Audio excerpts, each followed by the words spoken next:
চক্রান্ত করে দীপাকে ফাঁসিয়েছে জয় এবং চারু। জানতে পেরে জয় এবং চারুকে পুলিশের হাতে দিয়ে মাকে এবার নির্দোষ প্রমাণ করল সোনা। হ্যাঁ বন্ধুরা, আমরা এমনটাই দেখতে পারব অনুরাগের ছোঁয়ার আগামী পর্বগুলোতে। বিগ বাংয়ে ফিরে গিয়ে অনুষ্ঠানে যোগ দেওয়ার জন্য নিজেকে প্রস্তুতি করতে থাকে এবং দীপা একটি রেসিপি লিস্টও করে ফেলে। এরপর দেখা যায় যে বিগ বাং এর প্রতিনিধি হয়ে অনুষ্ঠানে যোগদান করে দীপা। ওই অনুষ্ঠানের উইনার যে দীপা হবে সেটা বুঝতে পারে চারু। চারু এটা বুঝতে পারে যে অলির জীবন থেকে তার মাকে সরাতে হবে, নয়তো অলি তার মাকে দেখতে পেলে, মাকে কাছে পেলে আরও অসুস্থ হয়ে যাবে। তাই অলির ভালোর জন্য দীপাকে সরাতে হবে অলির কাছ থেকে। চারু চক্রান্ত করতে থাকে। চারু ভাবতে থাকে কোনো উপায়ে দীপাকে অলির জীবন থেকে সরানো যায়।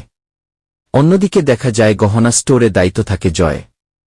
জয়কে হাতিয়ার করে দীপাকে ফাঁসানোর চক্রান্ত করে চারু।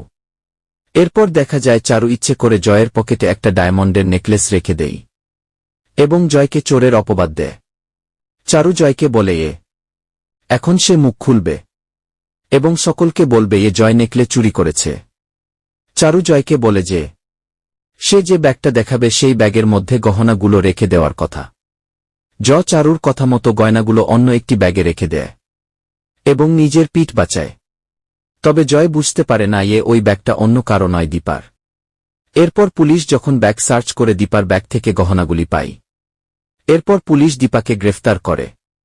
জয় মুখ খুলে না, বরং জয় মনে মনে ভাবে যে বৌদিদি এছাড়া আমার কোনো উপায় ছিল না।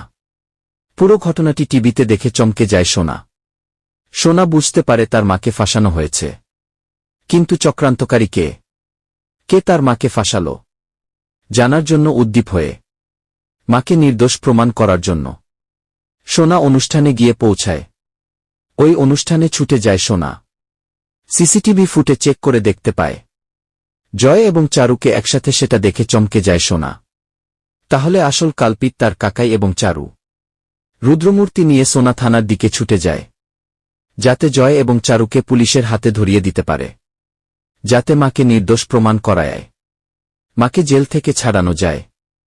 তো বন্ধুরা, তোমরাও এটা চাও যে এভাবেই চক্রান্তকারী চারু এবং জয়কে পুলিশের দিয়ে মাকে নিজেই নির্দোষ প্রমাণ করে সোনা?